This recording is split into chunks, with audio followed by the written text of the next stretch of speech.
दोस्तों, नमस्कार। मेरा नाम है सौरभ पटेल और मैं स्वागत करता हूँ आप सभी का अपने YouTube channel mister SP point में। आज हम लाए हैं बीए सेकंड ईयर वालों के लिए इकोनॉमिक्स का जो है फर्स्ट पेपर का वीडियो। और इकोनॉमिक्स का फर्स्ट पेपर जो है ये इकोनॉमिक्स फर्स्ट पेपर का जो मॉडल पेपर है, जो मोस्ट इम्पोर्टेंट क्वेश्चन है वो क्वेश्चंस लाए हैं जो कि आपके एग्जाम में 100% आएंगे। जैसे हमने पिछले वीडियोज में आपको अनसॉल्व से कलेक्ट करके जो गेस पेपर है वो बना करके दिए थे, उसी तरीके से ये भी गेस पेपर है। पूरे क्वेश्चन आपको बताएंगे, लॉन्ग क्वेश्चन जो आपके 8 लॉन्ग क्वेश्चन आते हैं जिनमें से 4 करने होते हैं। हर एक क्वेश्चन के पीछे एक अथवम देता है, दोनों में से एक करना रहता है।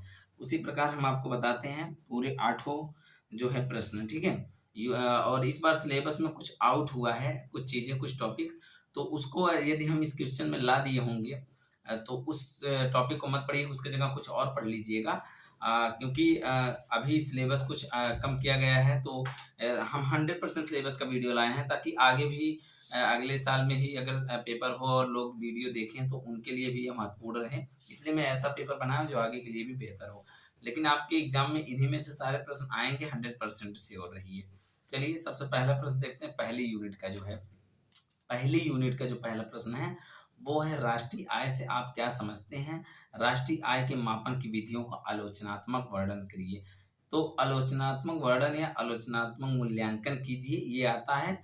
और इसी प्रकार से क्वेश्चन बनता है, राष्ट्रीय आय के विश्लेषण के मतलब उपयोग को समझाइए तथा इसके सही मापने की कठिनाइयों में क्या जो है कठिनाइयाँ आती है उसको बताइए या समझाइए। तो ये पहला राष्ट्रीय आय से संबंधित क्वेश्चन बनेगा। अथवा में आप इसके लिए तैयार कर लीजिएगा, सामाजिक या पर्यावरणीय लेखांकन का संक्षिप्त व्याख्या कीजिए। ये आपका पहली यूनिट कंप्लीट हुआ।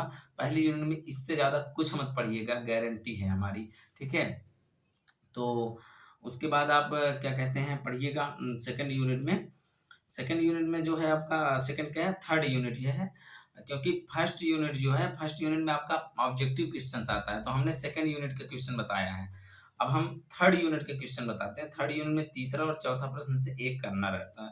तो ये है पहला, जो तीसरा प्रश्न है वो है, आय रोजगार का निर्धारण सिद्धांत के क्लासिकल दृष्टिकोण को स्पष्ट कीजिए या कीन्स के रोजगार सिद्धांत का आलोचनात्मक व्याख्या कीजिए। ये यही पढ़ सकते हैं जो आपके मोस्ट इंपॉर्टेंट क्वेश्चन है।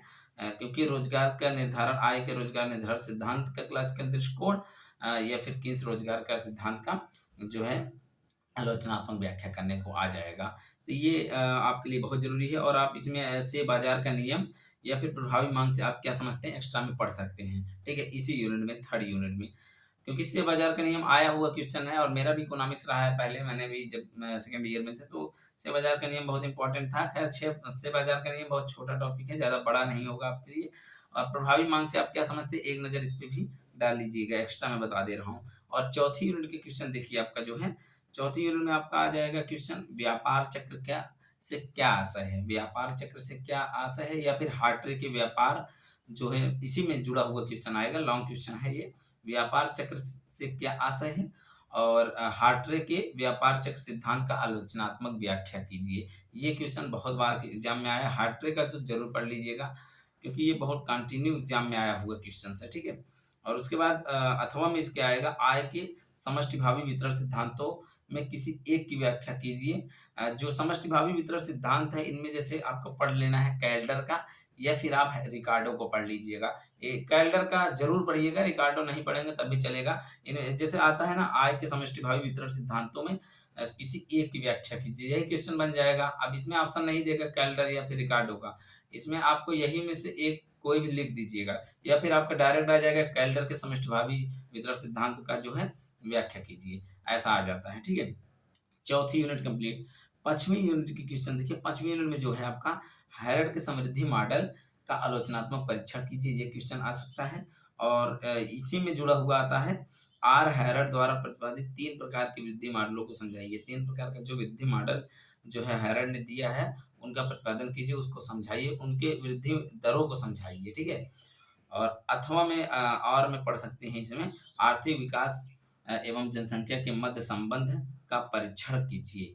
तो जनसंख्या से संबंधित भी आता है क्वेश्चन, और ये पहले आता था, पिछले 2-3 साल से ये क्वेश्चन नहीं बनाया जा रहा है, लेकिन इसको भी एक बार आप पढ़ लीजिएगा। एक्स्ट्रा में अगर 5वीं यूनिट में कुछ पढ़ना है आपको, तो आप डोमर पढ़ सकते हैं। डोमर यदि जिस प्रकार से भी पढ़ना हो आप ज़रूर पढ़ लीजिएगा, इतना हिंट दे दे रहे हैं। ये आपका रहा पहले, ये जो है क्या कहते हैं, पूरे 5वें यूनिट के प्रश्न। और एक बात खास बता दें कि यदि आप अभी हमारे यूट्यूब चैनल पर नए हों और पहली बार हमारा वीडियो देख रहे हैं, हमारा चैनल पर जुड़े हैं, तो चैनल को सब्सक्राइब कर लीजिए। अभी सेकंड पेपर का वीडियो लाएँगे और खास बात ये है कि इसी वीडियो के डिस्क्रिप्शन में प्लेलिस्ट की लिंक डाल देंगे, जो लेक्चर के रूप में राष्ट्रीय आय या फिर शेयर बाजार का नियम, हैरत डोमर मॉडल, अन्यथा की और कई चीज़ें जो हैं हम लेक्चर के रूप में प्रोवाइड किए हैं। प्लेलिस्ट में आपको मिल जाएँगे। इसी चैनल के प्लेलिस्ट में जाएँगे तो आपको बीए सेकंड ईयर इकोनॉमिक्स के लेक्चर मिल जाएँगे। First paper, second paper, third paper सारे लेक्चर, बहुत बेहतरीन लेक्चर, आपके लिए बहुत उपयोगी, एक नज़र ज़रूर देख लीजिएगा। और उसके अलावा आपको इसी वीडियो के डिस्क्रिप्शन में लिंक भी दे दूँगा। टेलीग्राम पर कुछ नोट्स प्रोवाइड किए हैं, नोट्स जाकर के आप लोग वहाँ से देख सकते हैं, ले सकते हैं। तो ये खास बात आपके लिए ज़रूरी था। और चैनल को अब तो आप सब्सक्राइब करेंगे ही, यदि आपके लिए इतना सारी चीज़ें हम दे दिए।